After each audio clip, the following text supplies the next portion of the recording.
Você sabe a real diferença entre os MacBook Pro lançados agora em janeiro de 2023 contra os MacBook Pro de 14 e 16 polegadas lançados em outubro de 2021?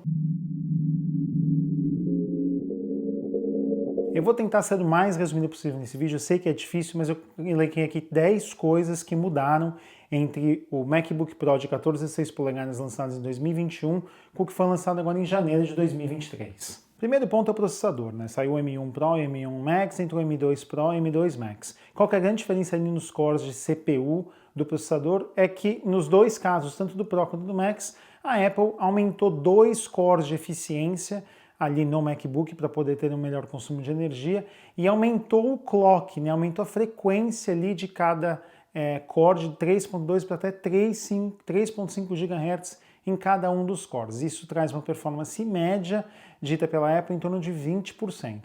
A melhor forma que eu gosto de ver desempenho ali quando saem máquinas novas é o Geekbench. E eu tô com os números aqui do Geekbench para passar para vocês. O M1 Max conseguia fazer single core 1788 e multicore 12.806, e agora com o M2 Max ele consegue fazer 2.058 single core e fazer 15.262 no multicore, o que dá mais ou menos ali os 20% que a Apple prometeu durante o lançamento dela. A segunda diferença é a GPU. O que a Apple fez? Aumentou o número de núcleos na GPU. Na versão Pro saiu de 16 para 19 cores, 19 núcleos ali, e na versão Max saiu de 32 para 38 núcleos na GPU, na versão configurada na versão máxima, né? Então você tem que ir lá fazer o upgrade da GPU, mas vai até 38 cores. Número 3 é memória. A Apple saiu do M1 Max, que eram 64 GB, para 96 GB agora no M2 Max. Tem algumas pegadinhas ali para você conseguir fazer 96 GB, que é o seguinte: você tem que estar no M2 Max e tem que estar com 38 cores de GPU, que aumenta bastante o preço da máquina ali para você ter acesso aos 96 GB de memória de upgrade. Por que é importante isso? Porque tem muita gente, principalmente quem faz design gráfico, design 3D, na qual a memória, no caso da arquitetura M da Apple, a memória é compartilhada entre CPU e GPU. Você tendo uma GPU tão poderosa, você vai cada vez usar mais memória, né? Então, se você está pensando em fazer upgrade da GPU, você necessariamente tem que estar com bastante memória. Então, o que a Apple fez foi, já que ela aumentou ainda mais o poder de processamento da GPU e da CPU, ela também aumentou o tanto de memória que consegue endereçar e está trazendo isso para quem precisa de um caso extremo da GPU máxima, com o máximo de memória possível na GPU e na CPU, para poder aumentar o desempenho. A Apple promete até 30% de desempenho a mais na GPU. A Apple não é clara em quais modelos e tudo. Eu acredito que nas modelos de entrada com menos memória, o ganho vai ser muito mais parecido com os 20% que ela diz na CPU, também acho que vai ter na GPU, mas se você for ali para o modelo com mais memória, até 38 cores, talvez você chegue nos 30% que a Apple promete. O quarto item é a autonomia de bateria, né? Com esse aumento de cores de eficiência que eu falei lá no item 1, a Apple consegue fazer o quê? Consegue que você use cada vez menos os cores de alta performance. Então, na arquitetura M1 você tem ali 10 cores, sendo 8 de performance e 2 de eficiência. Então, para as suas tarefas ali básicas, ali vendo um videozinho no YouTube, abrindo uma janela do browser, tal, você está usando só 2 cores ali da tua máquina, aqueles 2 cores de eficiência. Quando você precisa fazer alguma coisa mais pesada, abrir um aplicativo, jogar, aí ela traz para cima os 8 cores ali de performance. O que acaba acontecendo é que mesmo nas atividades diárias, por ter só 2 cores de eficiência, muitas vezes você acaba acionando os cores de performance. Com o M2 Pro e Max, a Apple está tentando tirar esse acesso ao core de performance para o usuário comum. Ela está trazendo 4 cores de eficiência ali, para você usar basicamente só os cores de eficiência o dia inteiro para aumentar a autonomia da bateria. Então, basicamente, com isso a Apple fala de mais ou menos 1 hora de ganho de bateria, mas eu acho que na vida real ali, para a maior parte das pessoas, o ganho vai ser maior do que esse. O quinto item é o novo Wi-Fi, que agora chega até 2.4 gigabits por segundo no MacBook 2023 contra o 2021. Então você está falando, pô, mas isso vai fazer diferença para mim? Não vai fazer diferença hoje, mas é future proof, né? Então, talvez hoje o seu roteador não chegue a 1.5, não chegue nem a 1.5, chegue no máximo ali 1.2, mas se com o passar dos anos, você evoluir o teu Wi-Fi, o teu MacBook vai conseguir usar o melhor ali do teu Wi-Fi. Vale a pena você comprar no MacBook com conta do Wi-Fi? Não, mas vale a pena você ter uma máquina que é future proof, né? Quer dizer, o futuro ali ela está protegida para investimentos que você faça em outros produtos no futuro. Você é um cara que troca de máquina ali todo dia, não faz tanto sentido, mas se você compra e fica 5, 6 anos com uma máquina, é uma coisa bem legal de se ter. Sexto item é um novo Bluetooth 5.3. A grande diferença do Bluetooth 5.0, que é a versão anterior que tinha nos MacBooks, para 5.3, basicamente, é melhor consumo de energia, né? Ele gasta menos energia tanto do device que você está conectado, por exemplo, no fone de ouvido, quanto do seu MacBook, e melhor da qualidade de áudio, porque o áudio, quando vai por Bluetooth, ele vai comprimido. Na versão 5.3, a qualidade de áudio melhora em torno de 20%. Então, se você tem, por exemplo, um AirPod Pro da segunda geração, você já tem o Bluetooth 5.3. Na verdade, é o único produto de áudio da Apple que já tem o 5.3. Então, se você comprar um AirPod Pro da segunda geração, que já é o 5.3, e um MacBook Pro M2, você vai estar garantido ali que os dois estão na última tecnologia de Bluetooth, que gasta menos energia e também tem uma qualidade de áudio maior. O sétimo item é a nova porta HDMI, né? Então, na verdade, o que a Apple fez? Pegou a porta HDMI que tinha ali e agora ela colocou suporte a TVs 8K, né? Suporte a 8K. Então, você compra um monitor 8K, uma TV 8K, agora você vai conseguir transmitir pela porta HDMI em 8K.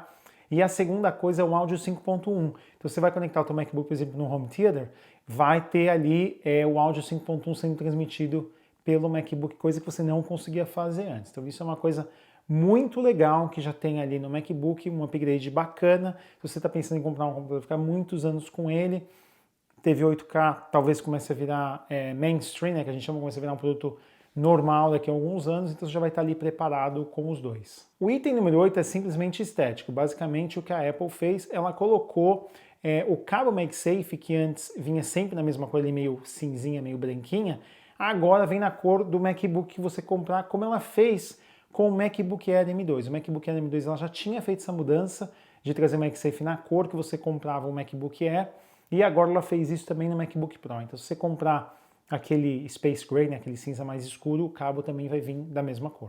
Número 9 também tem a ver com o processador, que é um novo Neural Engine, né, que é usado para, por exemplo, fazer alguns algoritmos de fazer encoding de vídeo, ou quando você faz, por exemplo, no seu Photoshop, você vai lá e fala assim, selecionar objeto, usa o Neural Engine, quando você exporta um vídeo no Final Cut, e aí tem resultados dizendo de até 40% de ganho de performance por causa desse novo Neural Engine. Então essa é a nona novidade. O décimo item é o peso. A Apple, na verdade, deu um passinho para trás, agora o MacBook está mais pesado com os M2 do que era no M1, em torno de 30 gramas na versão de 14 polegadas e em torno de 50 gramas na versão de 16 polegadas. A maquininha está um pouquinho mais pesada do que era na versão anterior, e até pelas representações que a Apple mostrou do tamanho do processador ali, você vê que cresceu bastante o tamanho do processador, e o processador é uma coisa pesada, né? Você tem uma densidade ali bem pesada ali do componente, então tá claro porque que aumentou o peso ali com o aumento do tamanho da CPU. E agora vamos à conclusão, né? A conclusão é a seguinte: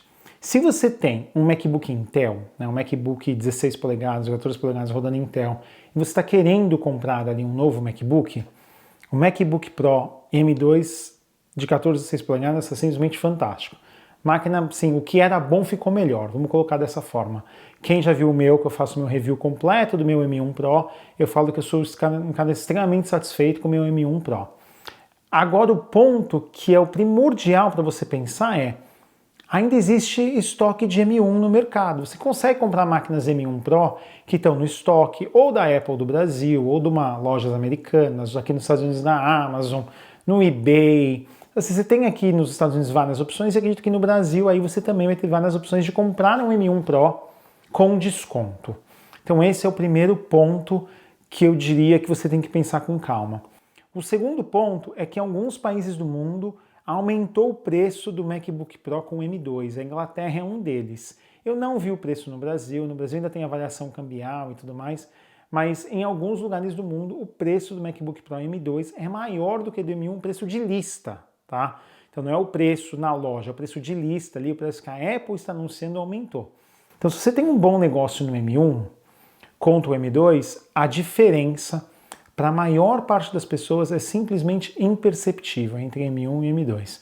Falei de 10 diferenças aqui, essas 10 diferenças para a maior parte dos usuários não vai fazer a menor diferença na vida delas. Então, essa é a primeira coisa a se pensar. Se você está ali nesse tipo de usuário, que você não precisa de nenhuma das features específicas que eu passei, ou não precisa de 96 GB de memória, por exemplo, eu iria fazer um bom negócio num M1, né? Comprar no M1 por um bom preço, mas eu gosto de trocar de notebook a cada 2, 3 anos, tá? Se você é um cara no outro extremo, que você quer ficar com a máquina por 4, 5, 6 anos, e a diferença de preço fica ali entre 15% e 20%, aí eu falaria para você pensar com carinho no M2, porque aí você vai estar future proof, por exemplo, para a porta HDMI, para o Bluetooth, você tem mais cores de eficiência, que vai ter um consumo melhor da bateria, você vai consumir menos a bateria ali, vai ter uma longevidade maior da bateria por conta disso, tem mais cores de GPU, a performance da máquina em si é melhor. Então, se você é um cara que vai ficar muitos anos com a máquina, eu te diria que talvez valha a pena você botar um pouquinho mais a mão no bolso e pegar um M2, mas se você é um cara que nem eu, que a cada 2, 3 anos está trocando de máquina, a Apple provou que esse lançamento que ela vai lançar uma máquina nova a cada 1 ano, ou 14, 15 meses, um novo processador, com esse saltinho aí de 15, 20% de performance. Então, vale a pena talvez você pegar uma máquina que tem um preço melhor, porque você sabe que na próxima vez que você for comprar já vai ter o M3, o M4, você fica ali um balanço muito complicado. E também quero convidar vocês para assistir o vídeo que eu fiz lá completo, contando todos os processadores M ali. Eu tenho que atualizar agora esse vídeo falando da família M2, mas está lá tudo da família M1, como que ela funciona, qual que é o ganho de performance de cada processador, para te ajudar a escolher qual que você compra, M1 Pro, M1 Max. Vai lá assistir aquele vídeo, tá bom? É isso, espero que vocês tenham gostado desse vídeo. Até a próxima. Tchau, tchau!